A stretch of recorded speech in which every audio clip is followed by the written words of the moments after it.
Secular front, আমাদের front, এই Indian secular ফ্রন্টে আমি জয়েন করে আজকে আমি ফুলপুরা থেকে ফিরেছি।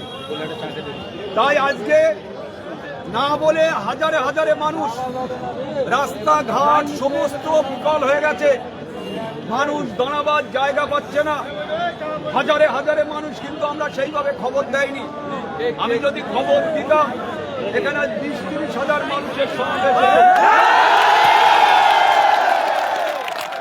তোলাবাজ যিনি এখানকার অত্যাচারিত, যিনি এখানকার খুনি, আজকে আপনারা দেখেছে চালতেবেড়ে অঞ্চলে বোম বাঁধতে গিয়ে দুজন স্পটে মারা গেছে, আর 4 জন মৃত্যুর সাথে লড়াই করছে। এই অপদর্থ, এই খুনিকে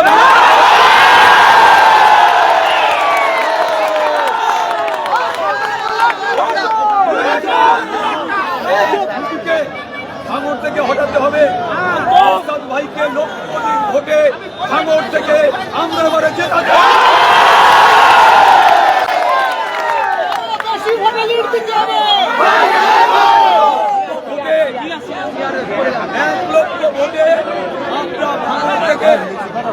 ভাইকে জেতাতে চাই। এই খুনের রাজনীতি করছে যারা অত্যাচারিত, যারা জুলুমবাজ, যারা তোলাবাজ, যারা কোম্পানির কাছ থেকে টাকা নেওয়া, জোর করে জমি বিকে নেওয়া, এরকম কিছু ব্যক্তি আছে। এইসব ব্যক্তিগুলোতে আগামী দিন চিহ্নিত করুন। জমি লুট করছে, খুন করছে,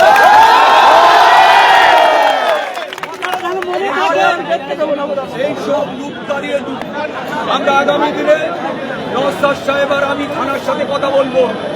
যদি মিথ্যেভাবে আমাদের ছেলেদের নামে কেস দেওয়া হয়, গোটা থানা অচল করে দেওয়া। দেখতে পাচ্ছেন ভাঙড়ের একেবারে তাজা নেতা আরাবুল ইসলাম, তিনি কিন্তু আইএসএফের কেন্দ্র অফিসে এই মুহূর্তে ছবি আপনাদের দেখাচ্ছি। চলো ছোট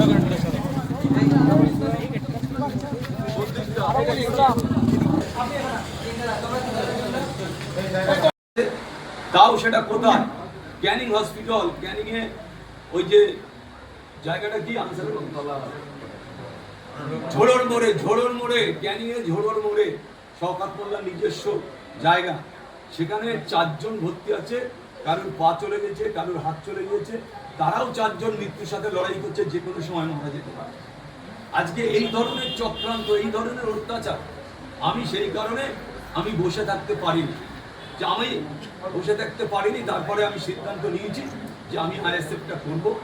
আইএসএফটা সিদ্ধান্ত আজ থেকে কয়েক মাস আগে নিয়েছি।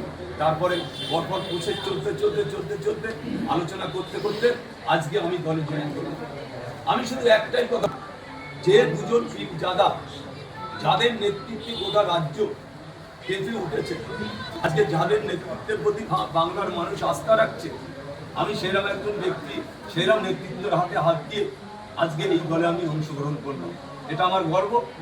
আমি এটা মনে করি যেটা আমার গর্ব, যে আজকে নওশাদ ভাই, আব্বাস ভাইদের মতন ব্যক্তিদের হাত ধরে আমার পাশে আমার দলের সভাপতি বসে আছেন, একজন শিক্ষিত অত্যন্ত ভদ্রলোক, তাদের নেতৃত্বের প্রতি আজকে আমি শুনি, বক্তব্য শুনি, আমার সেক্রেটারি এখানে বসে আছে, অত্যন্ত বক্তব্য দেয়, সুন্দর বক্তব্য। হয়তো আমরা এতটা ভালো বক্তব্য নাও দিতে পারি, তবে আগামী দিনে আমি শুধু একটা কথা বলবো, যে ভাঙড় আর ক্যানিং এ শান্তি বজায় রাখার জন্য একদিকে মানে সবাই মিলে ভাঙড়কে শান্ত করতে হবে। যেমন নওশাদ ভাই আছেন, তিনি যেভাবে নির্দেশ দেবেন, যেভাবে আদেশ দেবেন, সেটা আমরা নির্দেশ আদেশ মেনে চলব। আজ রাখিনি, বিগত দিন থেকে আজও এবং আগামী দিনেও আমাদের নীতি নৈতিকতার প্রশ্নটাকে আমরা সামনে রাখব। আমার দেশের সংবিধান যে সিস্টেমের কথা বলে, দেশের সংবিধান অনুসারে কারাগার তৈরি হয়েছে, যে কারাগারকে আমরা কারাগার বলতে পারি না, কিন্তু সাংবিধানিক পরিভাষা কি? সংশোধনাগার। তারা আমার দেশের রাষ্ট্র যদি কোনো অপরাধীকে তার সুযোগ দেয়, তাকে সংশোধনাগারে রেখে সংশোধন করার, তাহলে আমরা কেউ দেশ এবং দেশের সংবিধানের ঊর্ধ্বে কেউ নই। সুতরাং কোনো মানুষ তিনি যদি তার বিগত দিনের রাজনৈতিক জীবনের যে অন্ধকার দিকগুলো ছিল, সেই দিককে পরিত্যাগ করে নতুন করে সংবিধান মোতাবেক নতুন করে ভারতবর্ষের যে গণতন্ত্র, আমাদের ঐতিহ্য, আমাদের যে পরম্পরা, সেই পরম্পরা মেনে তিনি যদি রাজনৈতিক কর্মকাণ্ড নতুন করে শুরু করতে চান, আমাদের সংবিধানেই সেই প্রভিশন রয়েছে। এটাকে সুযোগ দেওয়া আসলে সংবিধানকে এবং সাংবিধানিক সুযোগকে মর্যাদা দেওয়া বলেই আমরা মনে করি। এই মুহূর্তে হ্যাঁ, আমরা দলের ঝান্ডাটা উপরে থাকে,